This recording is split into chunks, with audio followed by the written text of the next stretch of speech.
Bonjour à toutes et à tous, j'espère que vous allez bien.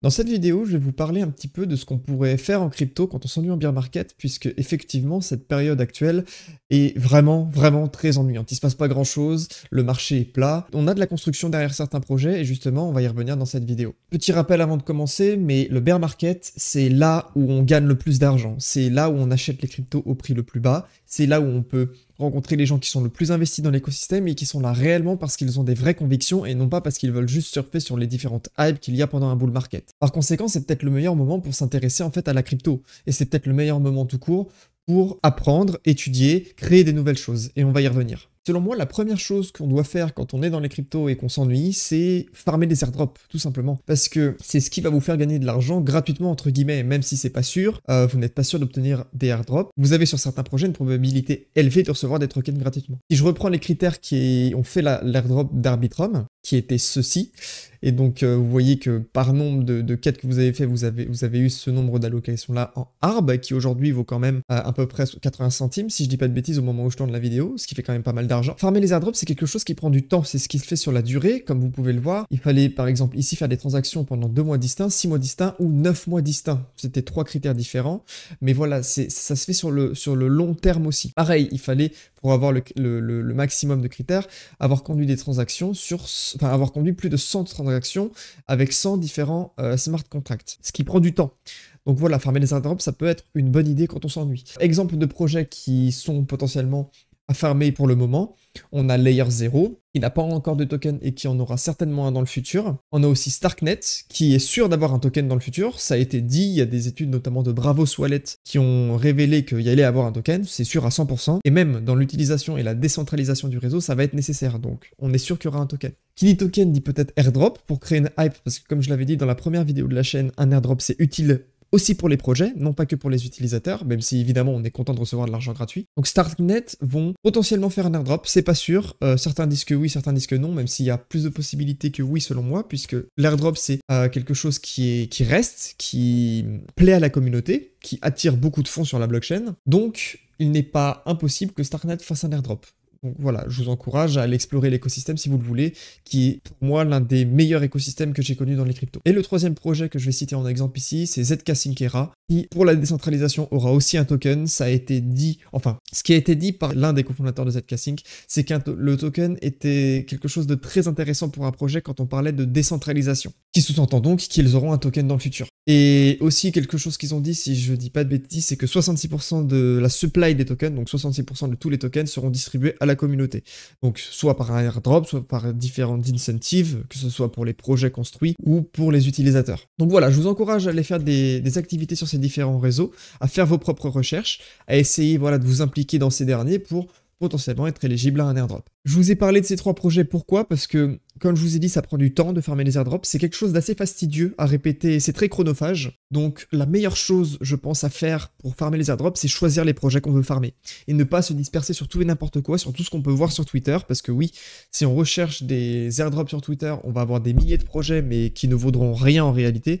Je veux dire, avoir un airdrop de 20 $, certes, c'est de l'argent gratuit, mais bon, les frais de transaction qu'on va déployer pour farmer cet airdrop vont compter plus cher que la récompense au final, donc c'est vraiment pas nécessaire. Donc choisissez bien vos projets. Les 3 que je vous ai donnés là sont des projets tous très solides, avec de très forts fondamentaux, qui ont pour les 3 levé beaucoup de fonds. Donc voilà, c'est des pistes à suivre, mais vous pouvez après évidemment aller explorer par vous-même. L'une des choses à faire quand on s'ennuie aussi, c'est d'apprendre à développer. Et oui, parce que dans le Web3, c'est facile, entre guillemets, d'apprendre à développer. Ça reste toujours très compliqué, mais c'est plus accessible. Vous avez sous les yeux le compte Twitter de Patrick Collins, ainsi que sa chaîne YouTube, qui est, je pense, l'une des meilleures ressources pour apprendre la programmation, que ce soit en Solidity, qui est le langage natif d'Ethereum et de toutes les blockchains EVM, d'une approche en développement. Voilà, je vous conseille de jeter un œil à son compte Twitter et à sa chaîne YouTube, donc, qui fait des vidéos très régulièrement sur comment apprendre, sur qu'est-ce qu'il faut apprendre, sur l'audit, par exemple, sur plein de choses qui vont vous être indispensables si vous voulez être développeur, plutôt apprendre à développer. Sur le Web3, sur les différentes blockchains qui existent. Un outil très important qui permet aussi d'apprendre à développer, c'est CryptoZombie. Comme chaque vidéo, tous les liens seront dans la description. CryptoZombie, c'est vraiment l'outil de base pour apprendre à développer en Solidity. Ça va vous expliquer ce que vous faites, c'est disponible en plus en français, vous n'avez pas besoin, si vous parlez pas anglais, de traduire chaque page. Et voilà, c'est ce qui va vous apprendre les bases de Solidity, comment ça marche, comment les utiliser. C'est vraiment l'une des ressources les plus importantes quand on veut essayer de commencer à programmer, quand on veut regarder d'un peu plus près à comment ça fonctionne et comment ça marche. Ce que je vous encourage à faire, puisque pour comprendre les fondements de la blockchain et les enjeux qu'il y a autour, bah, vaut mieux la comprendre dans son intégralité, du moins le plus précisément possible, et on fait ça par la programmation, par le développement. Puisque tout est auditable, tout est transparent, si vous voulez aller vérifier un contrat intelligent par vous-même, un smart contract, vous le pouvez. Et enfin, dernier outil qui va vous servir à apprendre à développer dans le Web3, qui est pour celui-ci pour les gens un petit peu plus avancés dans la programmation, dans le développement, c'est Node Guardians, qui est tenu par Sam du JDC, du journal du coin, pour ceux qui connaissent, ce qui se veut être un petit peu une référence dans les compétences qu'on peut avoir dans le Web3. C'est-à-dire que vous allez avoir un personnage que vous allez pouvoir faire monter en faisant des quêtes, qui sont ici sous vos yeux. Et plus vous allez faire de quêtes, plus vous allez gagner d'XP sur votre personnage et des nouveaux équipements et tout ça. Et en fait, plus vous allez avancer, plus vous allez aussi monter dans le leaderboard et on va pouvoir valider vos compétences dans le Web3, c'est-à-dire qu'un projet va pouvoir voir si vous avez un réel niveau de programmation juste avec Node Guardians. C'est-à-dire qu'il va taper votre pseudo, il va voir que vous avez effectivement beaucoup de stuff, beaucoup d'expérience, que vous avez fait telle quête sur tel projet, en tel langage, et ça se veut vraiment être la référence dans ces domaines-là. Donc je vous encourage à jeter un coup d'œil, même si, comme je l'ai dit, c'est pour les gens qui sont un petit peu plus avancés, puisque les notions sont un petit peu plus complexes. Aussi, une autre idée qui peut être à explorer quand on s'ennuie dans l'écosystème, c'est tout simplement de créer un projet, que ce soit une chaîne YouTube, que ce soit une chaîne Twitch, que ce soit un compte Twitter.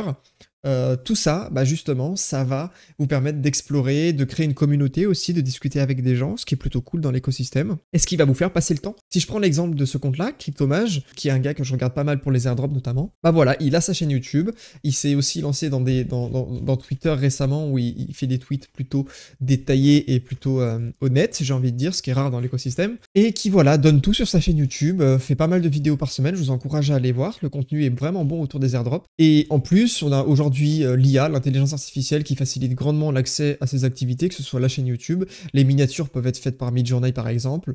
Elles peuvent vous aider à approfondir des notions, tout ça. Donc voilà, je vous encourage à aller voir ça et à explorer cette possibilité. Puisqu'on est en bear market, autant en profiter pour apprendre des nouveaux trucs. Parce que on le sait très bien, le temps, c'est une ressource très importante que l'on n'a pas forcément en bull market, puisqu'en bull market, tout va très très vite, tout va trop vite. Donc apprendre des nouveaux trucs, ça se fait en bear market, c'est ce qui s'appelle en gros faire ses devoirs. Si par exemple vous voulez devenir un expert dans les preuves à divulgation nulle de connaissances, donc les ZK Proof qui sont utilisés notamment sur les ZK Rollup tels que Scroll ou Starknet, et vous pouvez devenir un expert dans ce domaine-là. Toutes les ressources sont disponibles sur internet, vous n'avez pas besoin d'acheter quelconque formation, etc.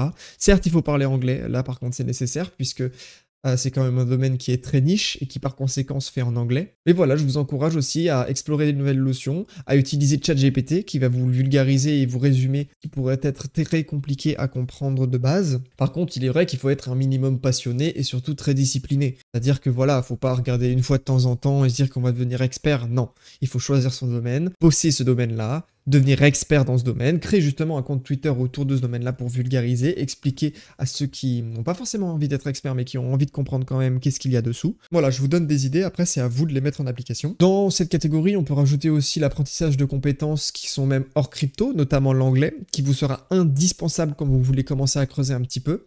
Alors certes, on a ChatGPT et Google Traduction qui sont nos amis, mais oui, c'est aussi une solution, on peut les utiliser, enfin ils sont là pour ça, mais c'est quand même mieux de comprendre l'anglais par soi-même, de savoir s'exprimer en anglais. Ça passe partout et ça servira grandement dans les cryptos à tous les niveaux. La cinquième chose qu'on peut faire aussi dans les cryptos quand on s'ennuie, c'est analyser des nouveaux projets. Il y a Capet le Vrai qui est sur Twitter et YouTube, qui est ce compte-là qui analyse fondamentalement des projets dans les cryptos, qui a une chaîne YouTube et une chaîne Twitch qui fait ça très bien. Et voilà, là vous avez sous les yeux par exemple un projet qui s'appelle Diva Stacking, qui apporte une solution de validateur distribué qui cherche à résoudre un problème quand on parle de liquid stacking dérivative, et notamment pour contrer, entre guillemets, pour faire un peu de concurrence à Lido Finance, qui est considérable, qui est beaucoup trop gros aujourd'hui dans l'écosystème Ethereum. Donc trouver ces nouvelles pépites, ça prend aussi du temps, hein, il faut aller chercher dans les moindres détails, qu'est-ce que c'est que le projet, que fait la team derrière, est-ce qu'il y a une réelle communauté qui est derrière, et ça peut être des pépites qui justement vont exploser au prochain bull run parce qu'ils ont un token qu'ils vont émettre, comme aujourd'hui pratiquement tous les projets. Si je prends l'exemple de Solana au cycle dernier,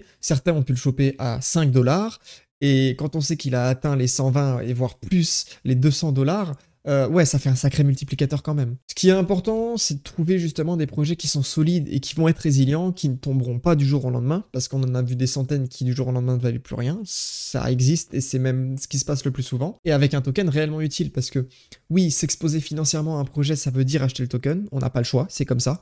Il n'y a aucun autre moyen, sauf si on est VC, de s'investir dans un projet. Mais il faut aussi que ce token ne soit pas bullshit, puisque oui, si on a 10% de la supply qui est libérée toutes les semaines, les gars, vous allez vite comprendre que votre token va être dumpé et que vous allez rien gagner au final. Justement, en étant sur Twitter, on va faire un petit parallèle qui est que étendre son réseau dans les cryptos, c'est quelque chose qui est aussi important. C'est ce qui va vous donner un nombre d'opportunités qui est élevé et qui est important quand on veut progresser. Trouver et discuter avec les builders de l'écosystème, c'est sans doute la meilleure chose que vous pouvez faire. Pourquoi? Parce que ces gens-là, qui sont là avec de réelles convictions, sont les gens qui, je pense, sont le plus humbles en général et le plus important à connaître. Ça vous permet aussi de connaître un peu mieux certains projets, notamment, je prends l'exemple de Starknet, il y a certains comptes qui, voilà, vous permettent de savoir que c'est un projet réellement solide avec une communauté. En fait, Starknet, c'est l'un des projets qui a réussi à créer une appartenance, une réelle communauté autour de lui. Et ça, c'est en général assez rare dans les cryptos.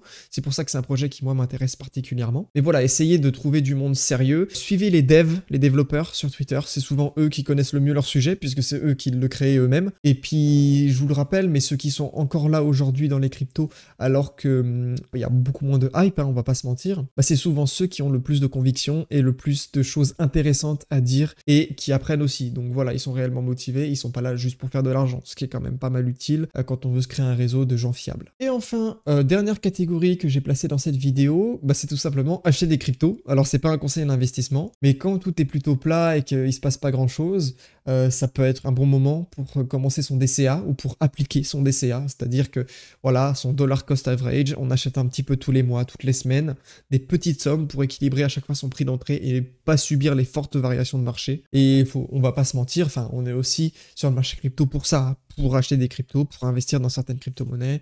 Voilà, si on est là juste pour la tech, bah c'est très bien et c'est honorable, j'ai envie de dire.